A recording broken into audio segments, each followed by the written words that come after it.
Oke, Bismillahirrahmanirrahim. Assalamualaikum warahmatullahi wabarakatuh. Selamat datang dan terima kasih untuk kehadiran teman-teman semuanya pada pertemuan mata kuliah dasar ilmu tanah. Dan jika pada pertemuan sebelumnya kita mempelajari mengenai arti tanah dan peranannya khususnya pada bidang pertanian. Nah, untuk pertemuan kali ini kita akan mengenali bagaimana dan faktor apa saja yang mempengaruhi dalam pembentukan suatu tanah. Dan masih bersama saya, Tangguh Prakoso.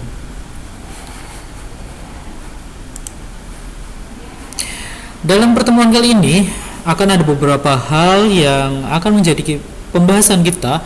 Yang pertama adalah apa saja faktor-faktor yang mempengaruhi pembentukan suatu tanah. Kemudian setelah kita mengetahui faktor yang mempengaruhinya, sebenarnya bagaimana proses pembentukan suatu tanah bisa terjadi. Yang terakhir, setelah itu bagaimana proses perkembangan dalam tanah tersebut. Dan untuk hari ini kita akan berfokus dulu khususnya pada topik sebenarnya apa saja faktor yang mempengaruhi dalam pembentukan tanah, dan kemudian bagaimana sih proses pembentukan suatu tanah itu terjadi. Sebelum kita masuk ke materi, kita akan mengingat kembali sebenarnya apa sih arti tanah itu. Tanah merupakan suatu lapisan atas yang merupakan hasil lapukan bahan induk akibat pengaruh dari iklim dan organisme tanah atau vegetasi dalam jangka waktu tertentu yang menghasilkan horizon-horizon dari bahan mineral dan organik, sehingga dengan terbentuknya hal tersebut tanah dapat menyediakan air, udara, dan unsur hara yang dapat digunakan oleh tanaman atau organisme lainnya untuk melangsungkan hidupnya. Oke, sekarang kita akan masuk pada faktor-faktor yang berpengaruh dalam proses pembentukan tanah. Proses pembentukan tanah sangat erat hubungannya dengan 5 faktor yang berinteraksi secara unik, yaitu yang pertama adalah iklim atau kita simbolkan dengan I, merupakan salah satu faktor terpenting dan utama dalam proses pembentukan suatu tanah, khususnya pengaruh dari perubahan suhu panas ke suhu dingin ataupun dingin ke panas. Hal ini menjadikan proses pelapukan dari bahan induk cenderung akan lebih cepat, sehingga akan membantu dalam proses pembentukan suatu tanah. Dan yang berikutnya adalah organisme atau vegetasi. Nah, kenapa bisa organisme atau vegetasi yang ada di suatu tempat menjadikan faktor pembentuk tanah? Hal ini karena dengan adanya organisme dan vegetasi yang mati yang nantinya akan terdekomposisi oleh organisme dekomposer akan menjadi penyumbang akumulasi bahan organik yang merupakan salah satu sumber makanan organisme tanah, yang nantinya organisme tanah baik makro ataupun mikro dapat membantu proses pelapukan bahan induk dari kegiatan organisme tanah, khususnya saat melakukan makanan dari bahan organik yang tersedia tadi. Sedangkan akar dari vegetasi juga dapat membantu dalam proses pelapukan bahan induk, di mana akar dalam vegetasi tersebut dapat memecahkan batuan induk yang nantinya akan menjadi tanah. Yang ketiga, bahan induk. Bahan induk di sini merupakan salah satu bahan utama dalam penentuan pembentukan tanah, yang nantinya sifat dan jenis suatu tanah sangat ditentukan oleh jenis batuan induk yang terdapat di sekitar tempat tersebut. Sifat bahan induk akan masih tetap terlihat seperti tanah-tanah yang bertekstur pasir adalah akibat dari kandungan pasir yang tinggi dari bahan induk tersebut. Contohnya, terdapatnya batuan kapur pada daerah humid atau daerah lembab dapat membantu menghambat tingkat kemasaman suatu tanah tersebut. Hal ini karena kapur bersifat alkali atau ke arah basa. Yang keempat adalah relief atau topografi. Ini berhubungan dengan bentuk dari permukaan bidang bumi yang ada di sekitarnya. Kenapa hal ini bisa terjadi?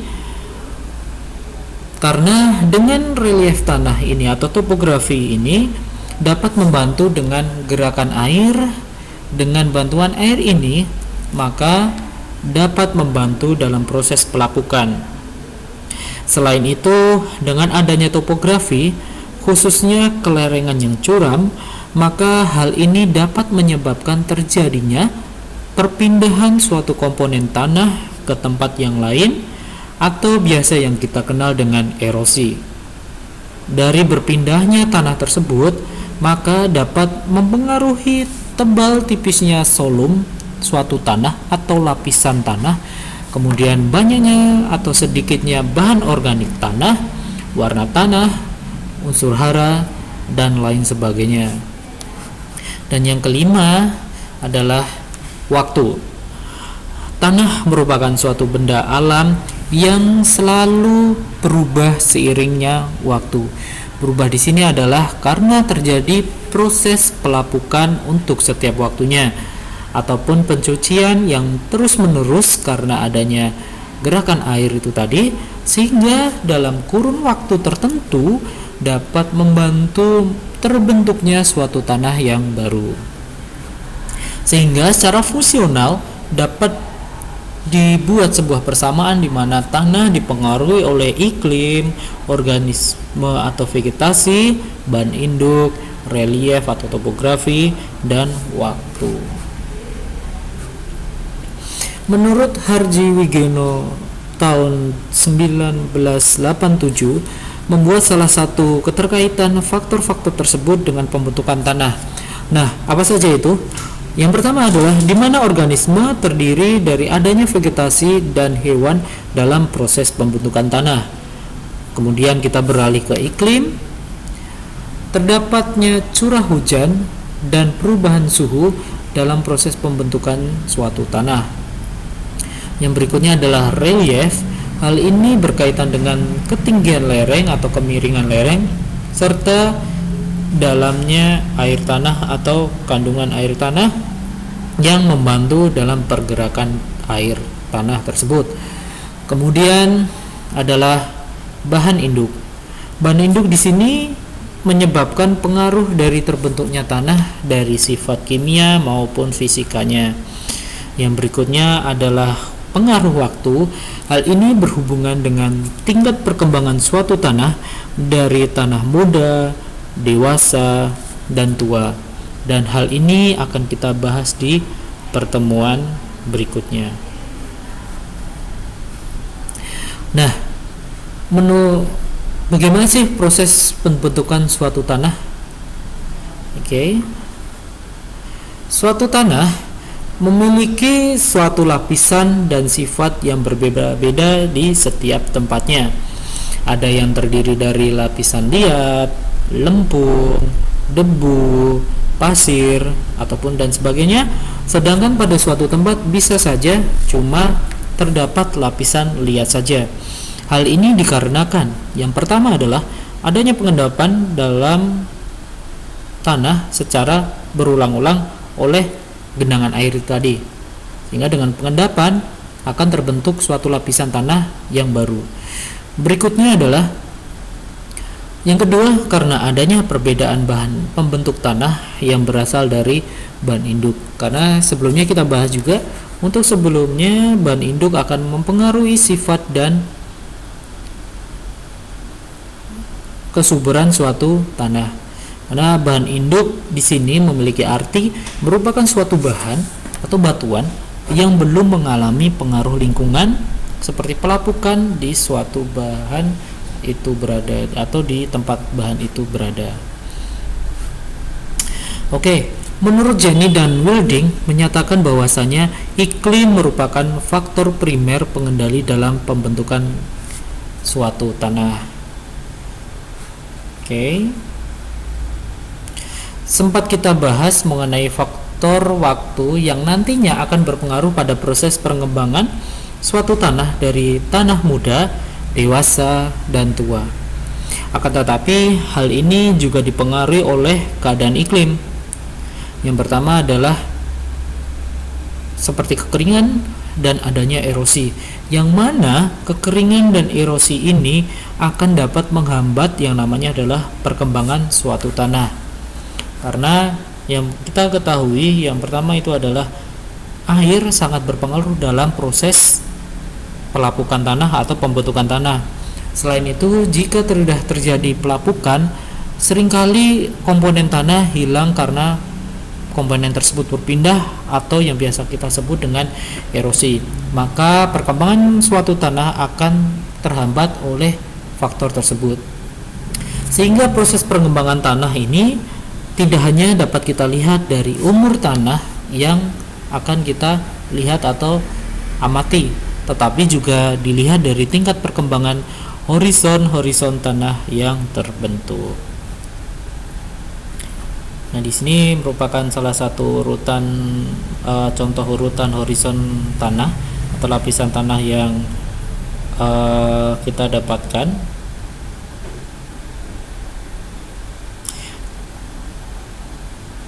Nah, sekarang sebenarnya pada pertemuan sebelumnya kita sudah membahas mengenai horizon atau sempat kita singgung masalah horizon, dan horizon ini terdapat beberapa penggolongan, yaitu horizon maksud saya A, B, C, dan R.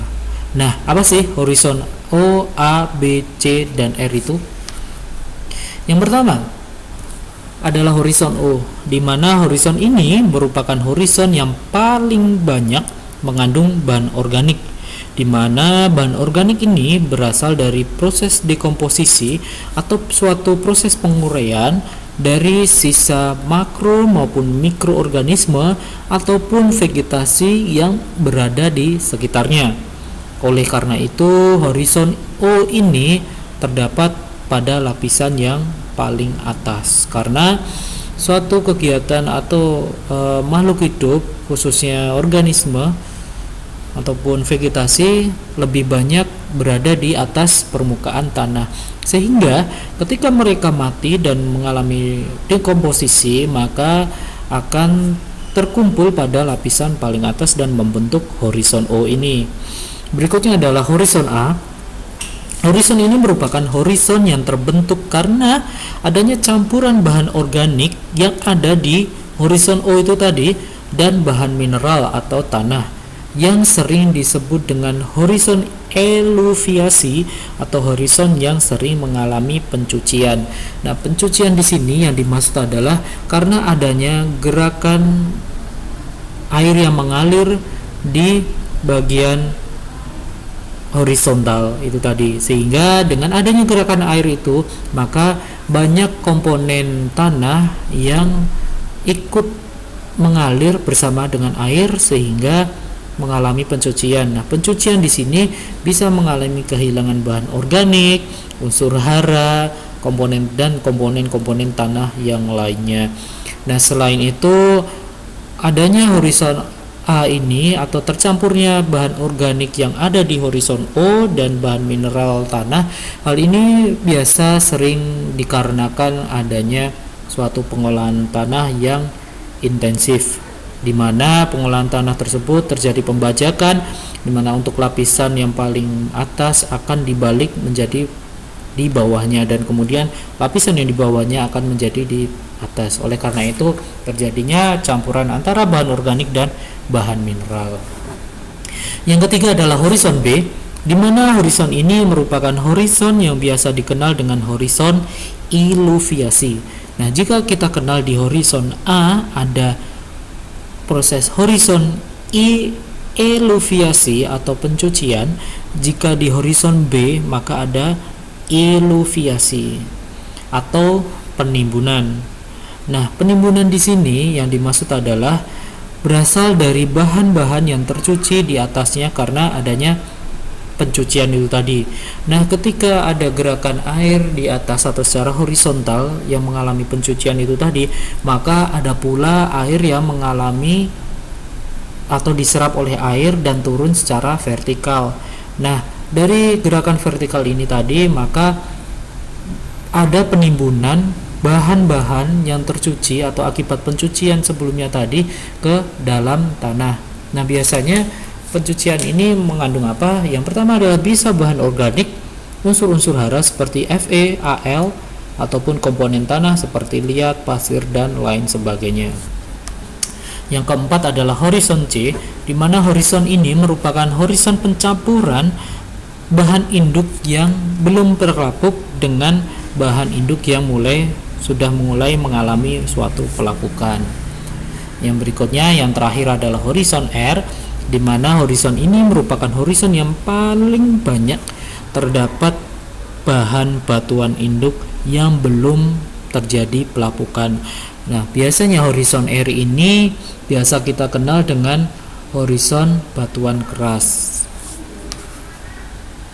Nah, dari penjelasan atau penggolongan horizon di atas tidak selalu tersusun seperti pada gambar sebelumnya atau tersusun rapi. Katakanlah lapisan paling atas adalah O, lapisan bawahnya A, B, C, dan R.